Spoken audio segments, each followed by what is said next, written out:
Well, shalom, shalom, everybody. Ariel Bar Tzadok here from the KosherTorah School, found online. Where else? KosherTorah.com, with the www before it.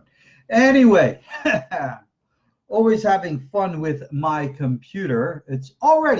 We are now just, 20 seconds into the class, and my screen already blanked on me once. Last class, we got bumped out after 17 minutes. Now I just got blanked again. I have no idea if this is a glitch with Facebook, my computer. My computer seems to work with everywhere else except here with Facebook Live. Go figure. But anyway, just to make sure we never miss anything, I learned a lesson. We have our little audio recorder going right now. And the audio lesson will, of course, be made available free of charge to the members of our school student body, those who are supporting us at the $50 level and above. You'll, of course, get a free audio copy of the class. The video that we're making now will be online for everybody. We do have a worksheet that's going to be used tonight. You can see that right here. Again, for you guys who are my students, I will be sending you a free copy of that, and everyone else, of course, will be made available to you for a $10 donation. So for those of you who would care to support us, well, we're here to support you. That's just the way it works. All righty. We are going to have a little digression from our normal Tikkuni Zohar classes. I'll show you a little background what's going on here. You know, it's horrible. I'm like looking into the camera and it's backwards. So I'm trying to get my kippah on right. And every time I say it goes to the right, goes to the left. No, it's all messed up. I love raw, real footage. That's the difference between me and a lot of these other rabbis. You'll know. I never edit anything. If there's a mess up or anything else, it's all raw. It's all live. It's what I've coined naked Kabbalah. Again, from like the Naked Archaeologist show, exposing the raw truth. I love it. I don't like pretense. I don't like fake. I don't like anything of the above. And that's just the way it is. It's raw, it's real, it's just the way it is. So, kachazeh, as we say in Hebrew. Okay, a little bit of background where we got to where we're at now. One of the meditations that I teach is based on the Hebrew word shalom. And everybody always interprets the word shalom as peace. Peace, man. Well, let me tell you something. I'm the farthest thing from a hippie. And hey, you want to judge me? Go for it. Back in the day when we were teenagers, that's like in the back in the 60s, 70 days, right? We used to have the black leather jackets, white t-shirts, the Marlboro Reds rolled up in the sleeve, right? Ass-kicking boots. And we hated those hippie freaks. A lot of you probably are all grown up hippie freaks. Well, you know, go back a long, long time ago. It was me and my buddies were the ones who were going out beating up those hippie freaks. We never liked them then. I've probably calmed down. You know, I am a pacifist today for many, many years. But I can't say I embrace that hippie mentality any more today than I did many, many years ago. But shalom is far more than just peace, man, right? It's completion, wholeness. And the letters of the word actually are a code, which when properly used with a meditative device, which includes visualization, tonal technology, and of course, your mind, you're thinking of the concepts, you put it all together and you have sound, light, vision, and mind, which corresponds to an old Sefer Yetzirah concept of the three dimensions of space, time, and consciousness. I have one of my closest students who is an energy healer doctor, if you can call him such, an energy healer in Paris. And he's been my host for many, you know, every time that we've gone there. And he's been my student for many, many years. And he's very good at what he does. And I've been instructing him privately in a lot of the energy healing techniques. I share with you this because if there are any of you out there who need an authentic and real energy healer, email me at ariel@gmail.com, and I'll be more than happy to put you in touch with him. See, when we talk about energy as a reality, all right, think a la Matrix kind of stuff, we still have this very limited mindset of thinking that space and time is this ultimate reality which binds us and locks us into place. And no. We know that now that's not true. Science has proven for decades now something which they call a quantum entanglement, wherein which they know certain types of particles, their brother, sister particles, whatever, they're pairs. And you could separate them at a distance greater than the distance of light. And if you could flip one of the particles, the other one flips instantaneously at a speed greater than the speed of light. So therefore, there is absolute evidence and proof of a speed greater than light, which I call the speed of thought. Now, it's that thought which is the underlying reality of space and time. This is Sefer Yetzirah-based technology. Yeah, I use the word technology when I refer to the Sefer Yetzirah. Remember, the Sefer Yetzirah is not a Kabbalah book. And remember, I used the word Kabbalah specifically within the context to refer to all of the mystical teachings that came out of, metaphysical teachings that came out of France and Spain from the 12th and 13th century forward. Zoharic literature, Rambam, Rashba, all that other kind of stuff, right? This predates that by centuries and centuries. This is originally a medical text. Many of you might be familiar with ancient medical texts, whether they be Ayurvedic texts out of India or old traditional Chinese texts that came out of, China and other places. Well, we've had our own traditions in that respect. Unfortunately, most people have really disconnected from that, and they've lost the real meaning and context of it. One of the oldest commentaries we have on the Sefer Yetzirah is written by a doctor, a medieval doctor. His name is Shabtai Donolo.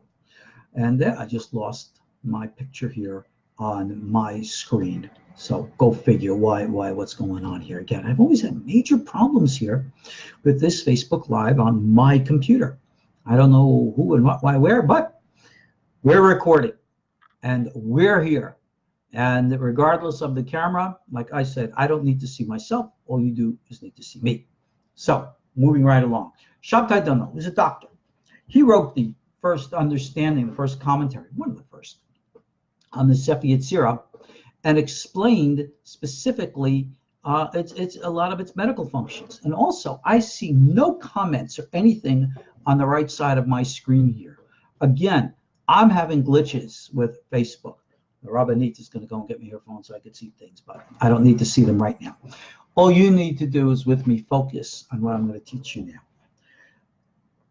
Meditation is not, in general, something that you do just to make yourself feel good. All right, a lot of people meditate. Oh, I want to relax. I want to be at peace. You know what? That's all well and good, but that's not what, in quote, meditation is all about. In Hebrew, we have two words, hit bodedut, which means a mental isolation, which is a very focused and intense practice, and hit bonenut, which is a mental contemplative exercise. Hold on. I'm going to take this here. I'm going to stick it up. Hopefully I'll be able to see it. Just give me a second, guys. Is that going to stay? Yeah, it does stay. Oh, cool. All right. So I have the Rabbanit's cell phone here. And is that live? I'm holding up a finger. It's not. You see? I get to see the raw reality of things. You can't even see what I'm doing here. But anyway, okay, let's get busy. When it comes to understanding the nature of what we need to do, we're not here to relax. No. Meditation's rather intense. Meditation is stripping away the fantasies and the facades of everything that we think is real. Think a la the movie The Matrix again, right? This world we live in, the later Kabbalists as well as the earlier traditions have always called it Olam HaSheker, the world of deception and lies. And that's not because everything is bad and evil and wrong. No, everything is good and holy and right if we make it so. Our problem is one of perception, or I should say, a lack of perception. We look at this physical reality in space and time, and we forget that third dimension, consciousness. We don't pay attention to the quantum entanglement of the particles that make up our brain, which are the vessel, the vehicle for our minds, and how it's connected to universal mind. What is that universal mind? Is that some kind of new age weirdo Eastern religious concept? Think about it for a second. No! Universal mind is God. God, remember, in the Bible is always called Yud-Keh Vav-Keh. Now you can say Elohim, which is the power and the force of nature. That's one thing. But Yud-Keh Vav-Keh, root, Hey, Vav-Hey, Hove, which is the Hebrew word to be. And you take a base root verb in Hebrew and you add the letter Yud as a prefix, and it turns it from the passive to the active tense. So God's name isn't Tom, Dick, or Harry. It's not Joe, Frank, or Bob. It's being in reality. It's the force. It's ultimate reality. That's the God of the Bible. It's not personal, in spite of all the personifications that we have in both biblical and rabbinic traditions to help, in words of Rabbi Chaim Vital, the Shekechet Ozit, to make it understandable to us. Okay, childhood's over, kiddies. Now it's time to grow up and do real adult stuff. So I want to start teaching you with this class tonight. And yeah, we will continue. We'll do a private course for our registered students. And any of you who want to join, we'll make it at an affordable monthly price, where you can learn real transformational, raw, meditative practices whose specific intent is to cultivate your consciousness so that you can understand the relationship through consciousness of everything in space and time. This is the foundation of the Sefer Yetzirah system. So, the word shalom is an excellent word which we use. Now, as you see in the advertisement here, I referred to the word shalom as a mantra. A mantra is not a bad and evil thing coming out of the Eastern religions. Oh, it's all idolatry. Please, can we get away from that nonsense, right? People today have no idea what idolatry is. I actually once heard a rabbi in Jerusalem say that eating pizza was idolatrous because pizza is not a Jewish food. I would hope that rabbi would go back on his medication and be put in a safe place so he's not a harm to himself or others, because such kinds of espoused ideas are really problematic. They confuse people and essentially hurt them. So no, we can't tolerate that type of ridiculous thinking anymore. When it comes to an understanding of idol worship, pretty much, something, if you really want to get into it psychologically, you can read books like Erich Fromm's book on religion and psychology. He gives a really good understanding of what idolatry is today. And what it is, pretty much, anytime that you look at anything being God, that's not. So how many of you think that the word mantra is God, or pizza is God? Oh, please, you don't worship pizza. I love pizza. I don't think I worship it. Okay, you see I'm being facetious, but we gotta get raw. We gotta strip things down to the naked truth. So that's what we're doing, God be willing. Shalom is the concept of comprehensive wholeness. We use it in the form of a mantra because we recite it. Now, you can use the word silently and just repeat it in your mind. That's a very Eastern context, but normally they will also recite sounds. But remember something about the recitation of sound.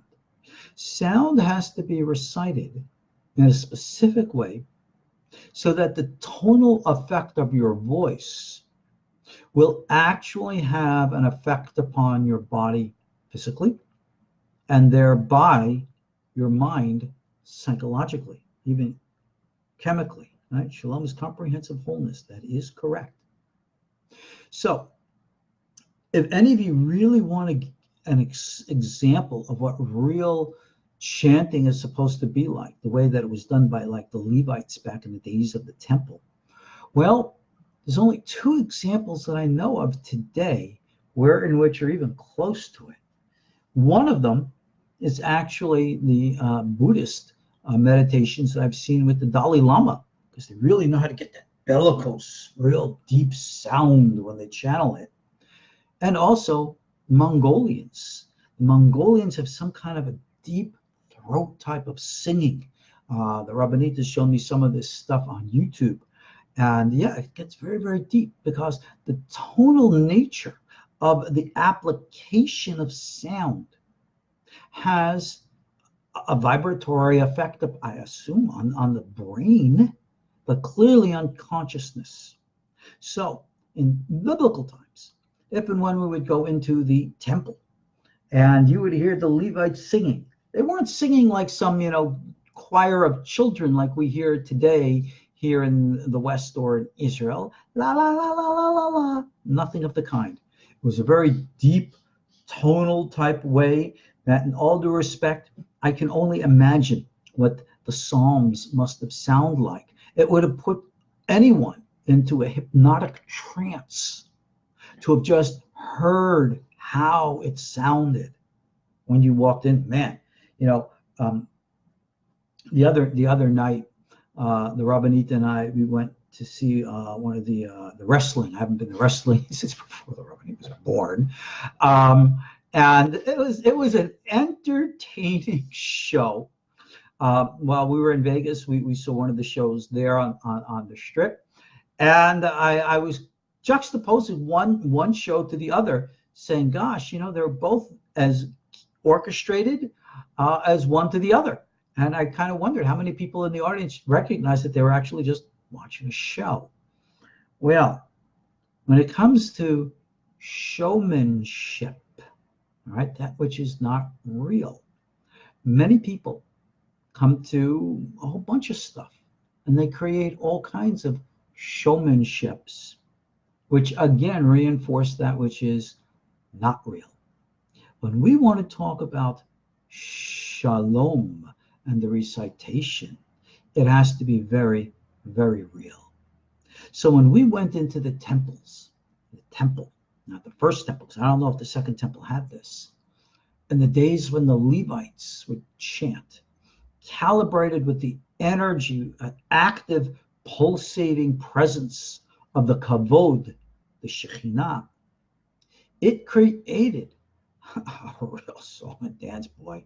You went into the temple in the days of the first, the first temple, and that was an experience that you would remember. You would have etched in your bones, for the rest of your life.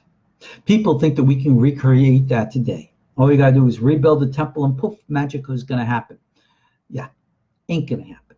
All right. The second temple was rebuilt, and it had nothing of the character of the first. It did not have the ark, and therefore was not activated by the kavod. It did not have the Urim and the Tumim of the high priest. None of that was there. All you had was pretty much a hollow edifice. People think that today they're going to rebuild a third temple in the image of the second? Oh my God, what a waste. The Talmud says, and even the Zohar says, that the temple is going to come down fully built from heaven. I know many people dismiss that as a wishful metaphor. I'm not so sure. Ultimately, and just to digress for 2 seconds, halachically, you can't have a temple today, and I don't care, in all due respect to my peers in Jerusalem, no. But what we can do, and this is the teachings of Rabbi Chaim of Volozhin, we become the temple ourselves. Just like the Baal Shem Tov said, we have each a spark of Mashiach within us. So rather than waiting for a Mashiach to become, appear out of the sky on his mighty white horse with wings, Pegasus, probably a unicorn, right? Singing the old Mighty Mouse song, "Here I come to save the day." That would make a lovely cartoon. It's a fantasy that ain't gonna happen that way. Okay? Now, somebody's making a comment here to the Christian Bible and specifically to the book of Revelations. Please remember something about the Christian book of Revelations. Before it was a Christian scripture, it was Jewish midrash. And midrash is never meant to be taken literally. But another topic for another time. Let's focus now on Shalom. Shalom means wholeness. It means completion. It is based upon the three foundational letters, the Shin, and the Vav, and the Mem. Lamed is actually a vessel, a vehicle. Here, I'll show you here in this here. Okay, you can see it in here. Shin, the Vav in this word is taking the place of the letter Aleph in the Sefer Yetzirah system, and there's our Mem. And the Lamed is just, if you will, the road that the Shin goes down through the Vav down to the Mem. Now, let me share with you something here about the sacred shapes of Hebrew letters. I know I'm going to be put in cherem by many of my Kabbalistic peers because I'm going to disagree with the holy great sages like the Radbaz and others, who, the Ariel, of course, Chaim Vital, who swear that the Assyrian script that we have today is the historical original form of Hebrew which God used in the creation of the universe. Yeah, it's a lovely story. It's a wonderful metaphor, but historically, I'm sorry, that's just not accurate. Even when you go into the Gemara and they talk about the original script of the Torah, you have the opinion of the Tanna Kama, the first opinion, which is true. The original script, I think, has been proven over and over again, is what we today call Paleo-Hebrew. That was the original Hebrew. The script that we have today is not Hebrew at all. It's Assyrian. It's essentially Babylonian. So in all due respect to all those people who ascribe, here you have the different letters, which are the Vavs and the Shins and the Yuds, is the foundation of all modern Kabbalah. That's all lovely. It's all wonderful. It's great metaphor. It's really imaginative. But please leave it at that. We're going to be focusing now on concept and sound, because sound actually has a verifiable transformational psychological effect. And with regards to the shapes of letters, well, you got Hebrew and you got everything else. Is praying or meditating in Hebrew any better than, say, English or French or any other language? I'm sorry, I don't think so. I've meditated in many different languages, the 3 or 4 that I know. And something, I found that once you transcend the vessel, of course, is the language, and you get to the essence, everything's pretty much the same. So if you're comfortable doing this in English or French or whatever the language, c'est la vie. Do what works for you. And that's the important thing. Is Hebrew sacred? Yeah, it's sacred, okay? But don't metaphysicalize what that actually means. Don't go looking for cosmic components. The letters are images. The letters are vessels, vehicles, underlying fundamental sounds. And it's the sounds that have the cosmic effect. So when God created the universe, it says he spoke, let there be. Remember, God has no mouth, no tongue, no teeth. God didn't speak Hebrew or Aramaic or angelic. But what happened in what we call speech is the vibration of an energy which caused specific energies to vibrate. And the vibrations were at different frequencies. And when the frequencies lowered to a specific point, the vibrations got to a specific point, Then they congealed from being energy, pure energy, and they took on form. And that is how matter was created. And that's how the universe came to be.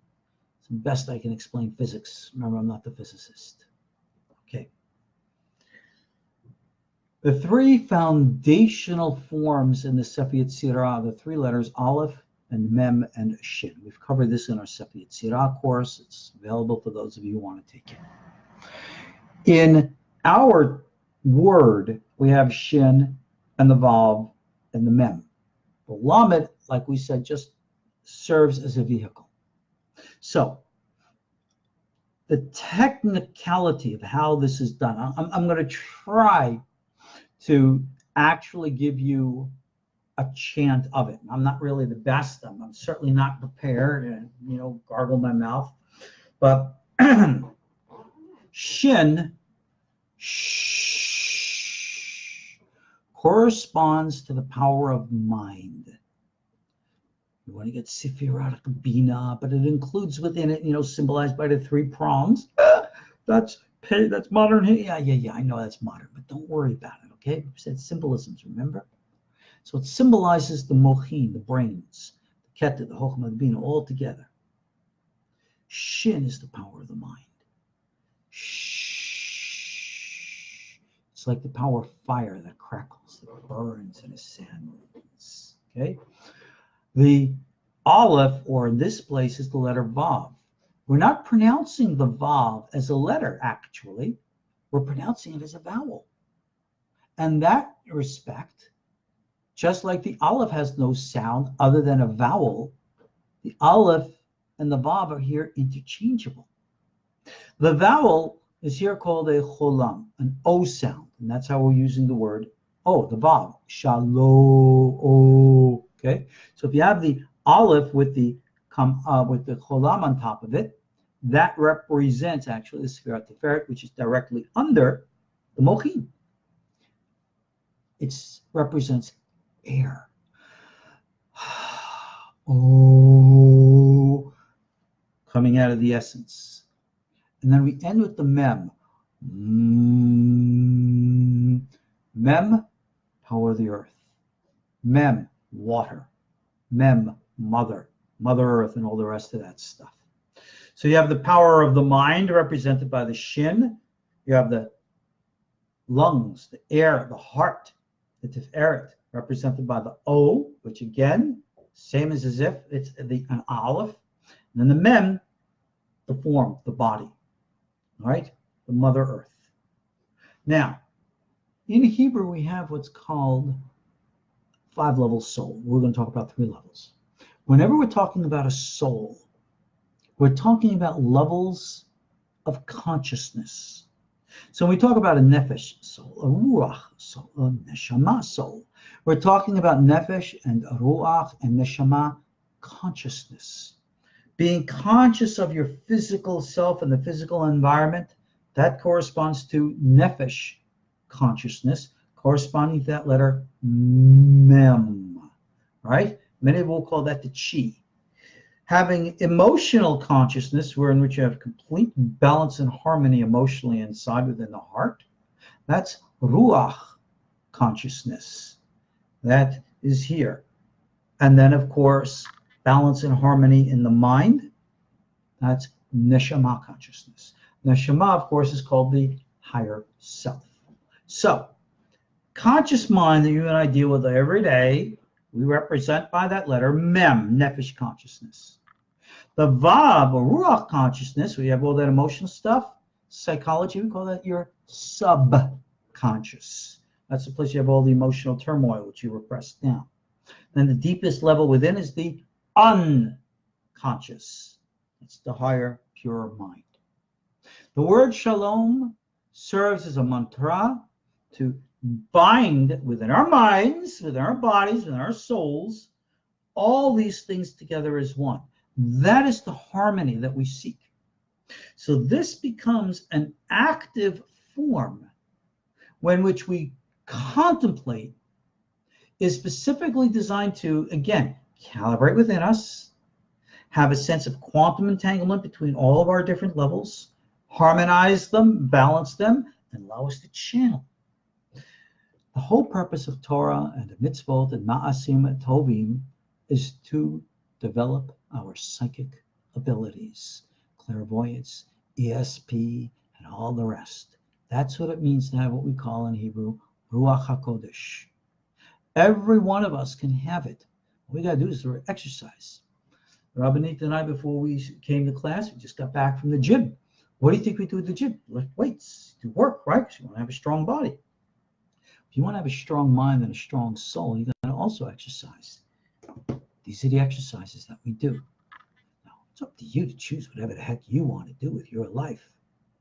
And I promise you this, you will accomplish this. Absolutely guaranteed, 100%, you will accomplish this. If not in this lifetime, then the next one. Or the one after that. Maybe the one after that.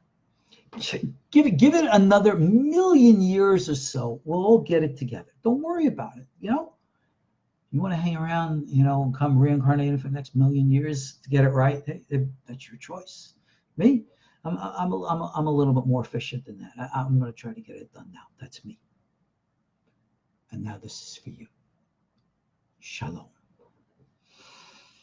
All breath must be through the nose. There are those who will hold their nostrils closed and breathe in one and exhale through the other. If you want to do that kind of stuff, if it helps you, fine. You can read all these different types of techniques about different types of breathing exercises in multiple books which deal with breathing techniques. Abulafia, while he talks about breathing, doesn't necessarily get into the techniques. He just gets into numbers because that's what he was big on. But I'm going to tell you, don't worry about nostril breathing or anything else. Just what we call diaphragm breathing, deep belly breathing. In the martial arts and the Chinese tradition, we call it Dantian breathing. Very, very deep. Not up here in the lungs. And when we exhale, sound, not from the lungs. Shalom. No, has to be very, very deep. So when you're pronouncing the letter Shin,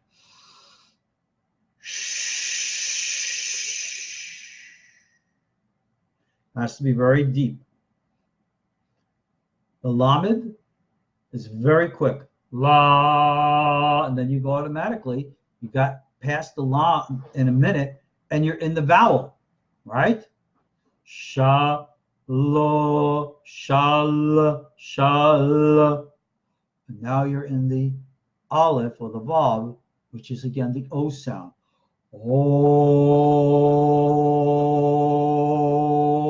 And then you go into the Mem. Om.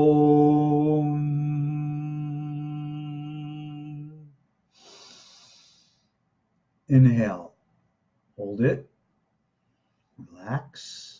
You don't have to do it on every breath. Do what works for you. Shalom.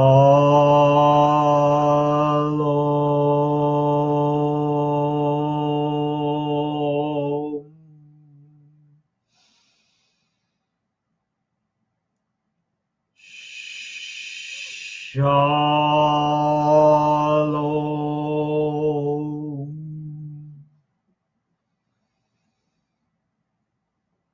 I've done it in different ways each time because there's no right and wrong way of doing it.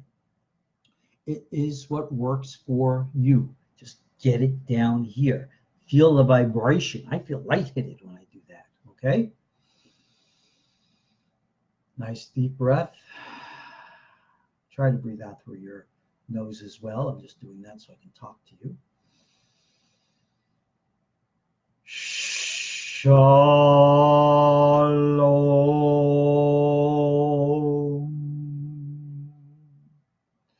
Notice the sh goes immediately into the ah. Shal. And then the L just turns, like you see the turn in the letter, all right? Turns in the letter. Shal. Om.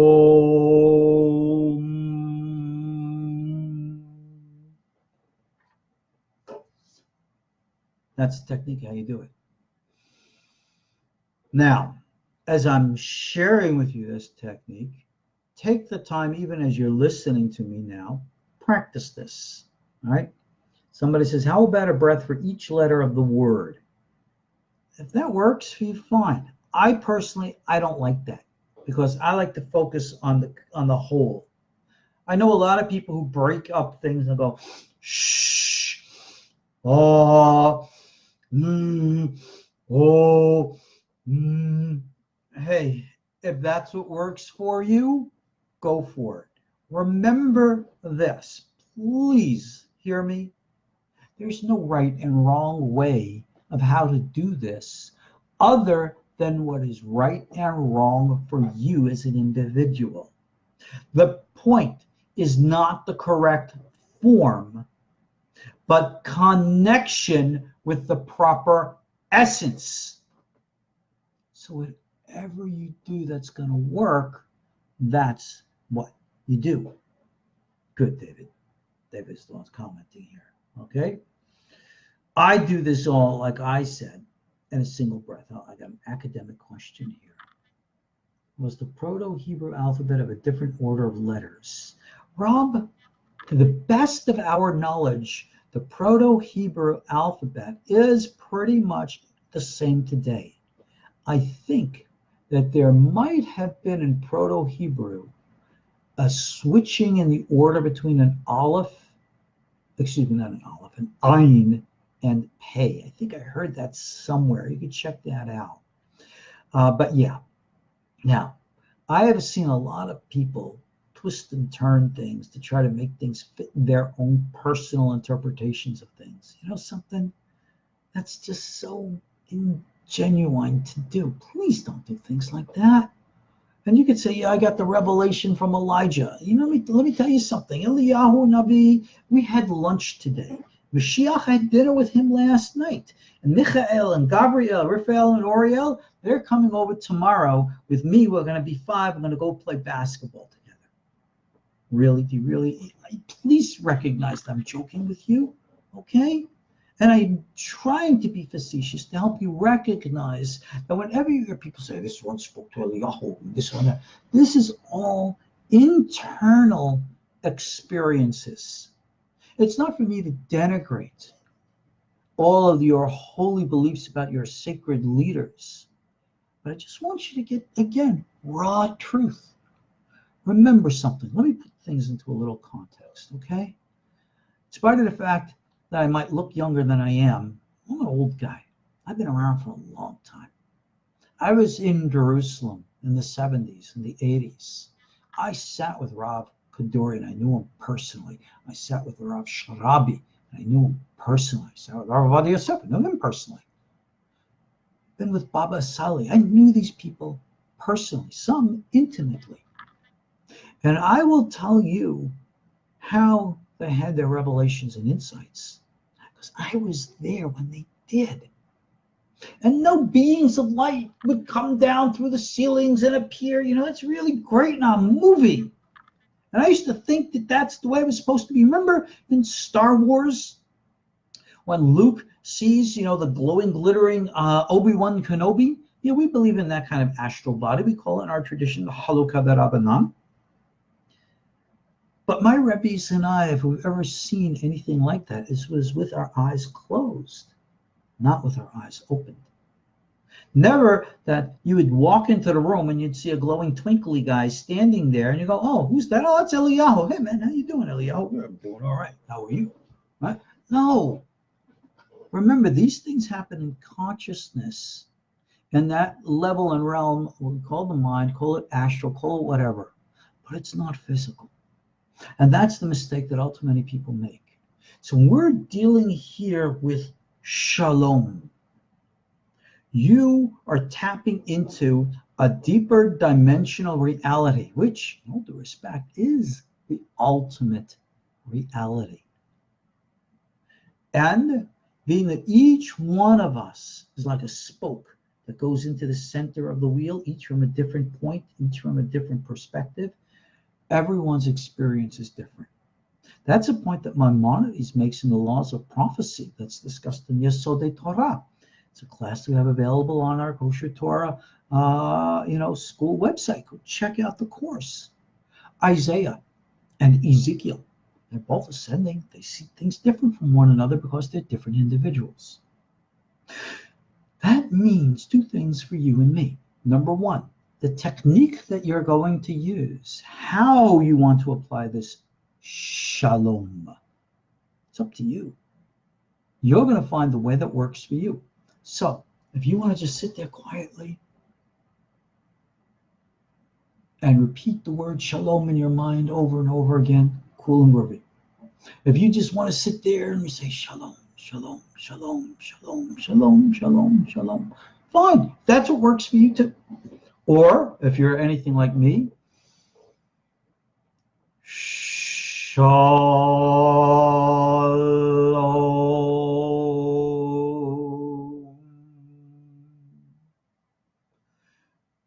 When I do it like that, I can feel my body vibrate. I can feel myself becoming lightheaded. Maybe I'm denying my brain oxygen, about to pass out. I don't know. But it works for me.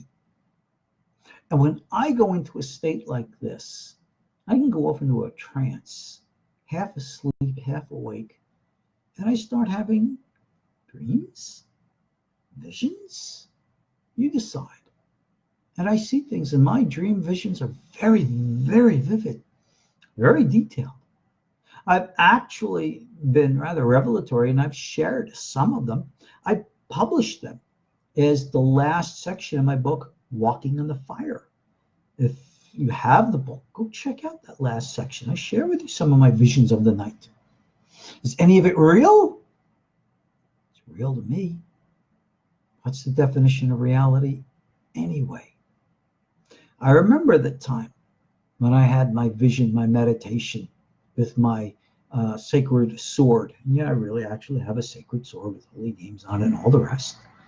And I had my dream and my vision where I stabbed into the air and it stood there and opened up a portal into a different dimension. Sounds like something coming out of the Nightwalker Ranch in Utah. Prometheus is doing a program about the Nightwalker Ranch out there with all the weird stuff going on. And I was supposed to be on it in this season, but unfortunately we couldn't arrange the time. So if they do have a second season, maybe I'll head out there and try to stir up some trouble. But it sounds like portal opening. Well, we know all about portal opening in our Torah tradition. How many of you are familiar with it? Right?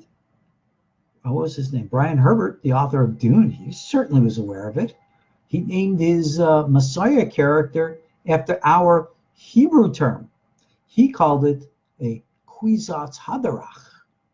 We call it Kafitzat Haderech, opening of the way, jumping the way, portal opening, stargates, opened by tonal technologies, the likes of which were known to the Levites and to the high priest and the like, and are still with us to this day. But in my tonal technology, I really don't think I'm going to be opening up a portal to Hollow Earth or inner space or anywhere else. I'm physically going to go and walk down there, pick some flowers for the Rabbanit and bring her back a bouquet. Here, flowers from inner Earth for you. Gee, thanks. No. But I might go down there and interact and bring back information, revelations, and insights, the likes of which I write about and share with my Kosher Torah school audience. Is it real? You decide for yourselves. We talked about naked Kabbalah, exposing the raw truth. I'm telling you now the truth. It's not enough that I just give you a technique and tell you how to use it, unless I also tell you what you can expect from using it. Way back when I wrote my first book, Call Upon My Name, back in the good old days, 1992,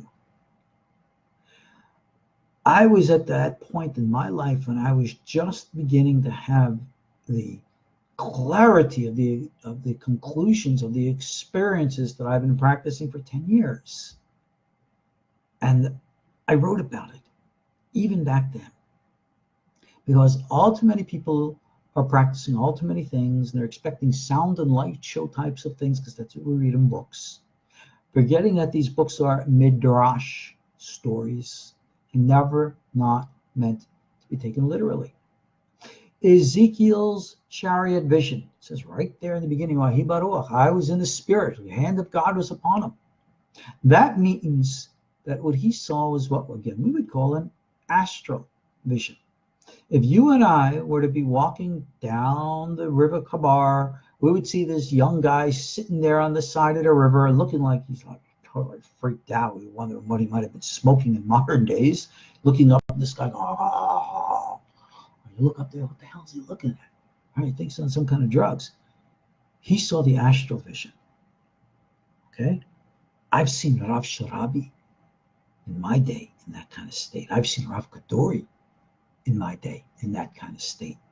It took me years for I had my own experiences. I said, whoa, now I understand. And I'm telling this to you so that you too will understand. So I know without you having to tell me in text or emails, you all have had dreams and your own visions and your own impressions. I know it. What you don't know is just how valid and legitimate those things are. You're so quick and willing to dismiss it. It's only a dream. It's nothing. It's more than nothing. But you're not willing to pay attention to that. Now, are you? My intent, of course, is to get you to pay attention.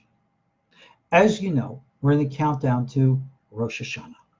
It's just pretty much a week and a half away now from the time of the recording of this class. And I'm giving you something now that you can, I hope, use to make your lives better. Transform yourselves so that proper calibration of energy will realign your psyche and your consciousness to allow you to evolve and to grow.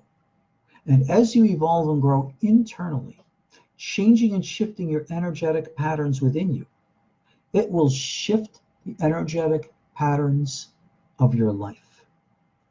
Let me share with you an example. And I hope I'm not going to embarrass my Rabbanit by sharing with you a little bit of her story.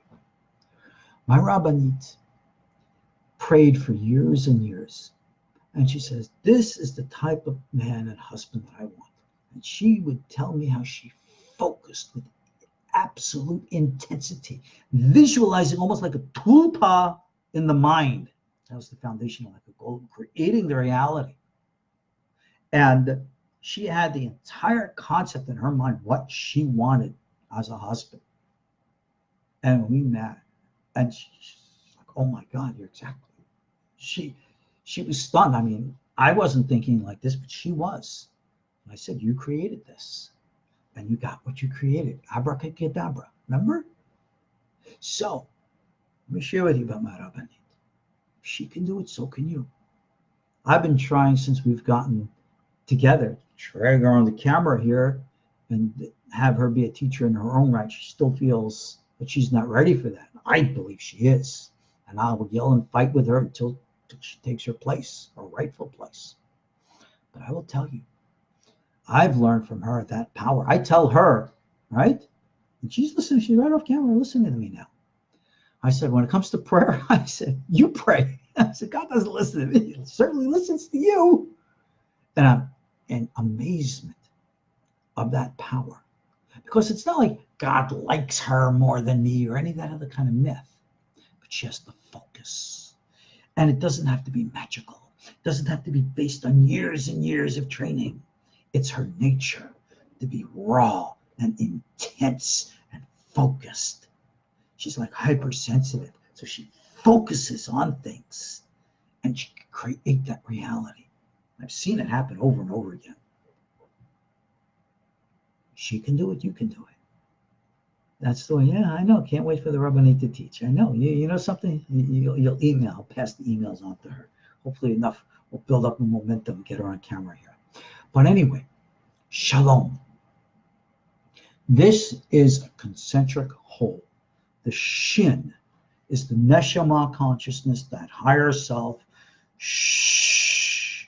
You're focusing it down the center column through the Shah, and then you just twist it with a little lamed because it's there to make it the O. The sounds like the Kamats, which is like the Keter. which is the source of the Shin, and the O sound is the Tiferet, and the of the Mem. Okay? That's how it works. Oh,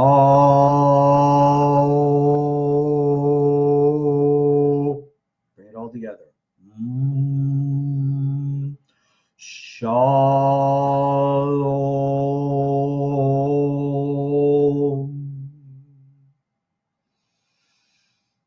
Let me take a nice deep breath. You can do it for a long time again. I like doing it that way because I feel the vibrations within myself makes me lightheaded and puts me into a state of mind. You do that way, which works for you. Let's see what else we got. You're saying that it wasn't Eliyahu that half emptied the big kos of wine at the Pesach table.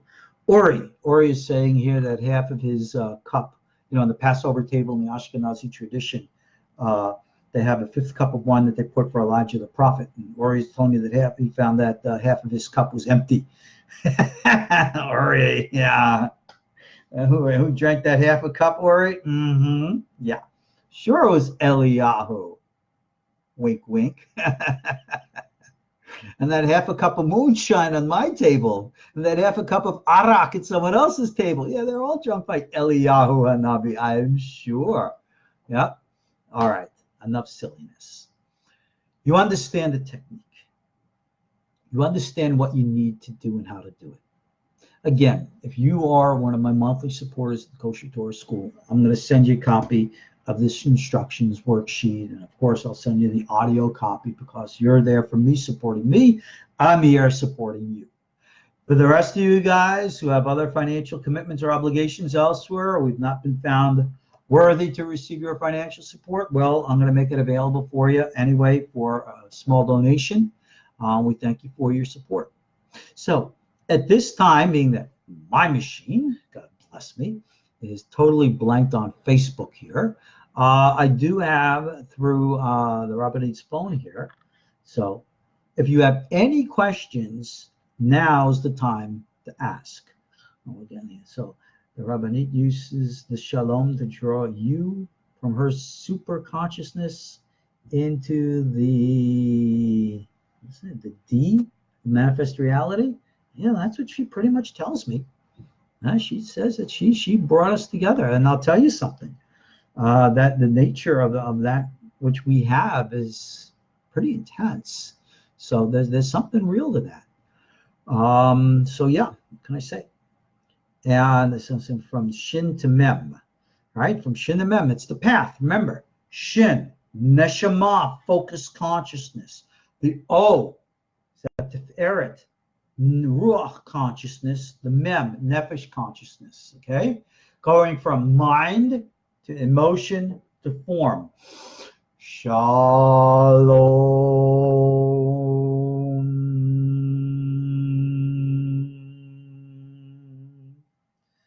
And you just allow your mind to free associate. You can pronounce it if you want to. If you're, of the type that you move back and forth, like davening kind of stuff, do it. We don't sit there with like a little fingers like this or like that, what other people do. We don't sit there straight like that. We move in our meditations. And that's a good thing to do. One of my old shvitis is the word shalom with different nikudot. Yeah. I think I did the permutations of the word shalom with all of the basic vowel sounds, because you could also use, the 24 permutations of a 4-letter word if you want to do like that longer Sefer Yetzirah form of computations and permutations. It tends to be a little too technical for most people today. So even though I have taught it years ago, I haven't taught it recently because most people don't seem to be interested in the technicalities. So what can I say? So David, that's just the way it is. People today like simple stuff. And I'm kind of a big, student of that KISS rule, right? Keep it simple and straightforward. Not stupid. We don't call people stupid. Keep it simple. Keep it simple. Keep it straight. That's it. That's what it is. So if you can practice this, right, you will see. Now, Thank you, Rob, for bringing that up. Rob is making a context of connection between the Om sound in the Hindu tradition. All right. Now, he's also very familiar with the Druid traditions, and it brings it all in up to Druid. Rob, of course, you're much more versed in that than I am. But the Om tradition, remember, Om in the Hindu doesn't mean shalom. It technically, if I'm not mistaken, is like their foundational universal sound. No, it's not idolatry or anything, because it's not the name of a god. You're not worshiping a god. There's no function or act of worship in it. So please, again, let's not get, silly. But if you are practicing the Jewish path, then shalom is what we do. And that's the way it works. Boris is asking about Rosh Hashanah, any special meditation or advice? Advice? Boris, I wrote my whole book on Tishrei lessons. Yeah, go get my ebook. It's, connect to it through any and all of my emails. And I got plenty of Rosh Hashanah material in there, including, Kavanot from the Rosh Hashanah and other things. So those who want it, it's available. Let's see, what is Noah saying? Is getting lightheaded by the breathing, which helps the meditation? It works for me. Also, the reason the position of meditation with the head down between the knees. The head down between the knees is the prophetic tradition. That's also a coupling way where you're literally shortening the amount of breath and through the body, but that's prophetic tradition stuff. That's not what I'm teaching you here. Could you use the position with the Shalom? Yeah, you could. Will it work for you? I don't know. Try it and see. So these are the different things. All right, proper singing technique. I don't want to hear me sing. I don't want to hear myself sing. But again, it's a very, very deep tonal type of sound, right? Om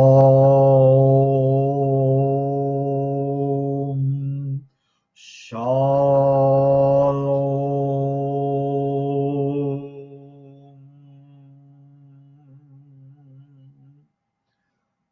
Do what works for you. That's the real secret of how this stuff works. So again, I believe I've given you what you needed to know. Review the class if you feel so inclined. Pick up, learn from this.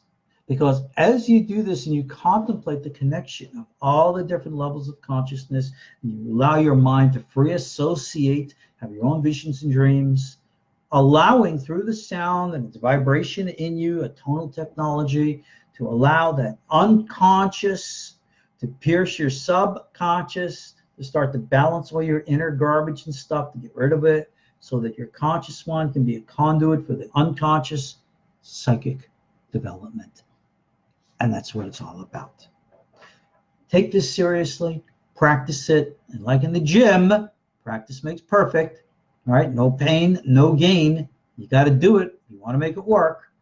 Let's see what else we've done here. In my experience, getting lightheaded and breathing. It all depends on how you breathe. Okay? It all depends on the nature of the elongation of your breath. For some people, it's one way. For some people, it's another way. So for me, it can be like that. Not always, but sometimes. That's just the way it is. Alrighty, guys.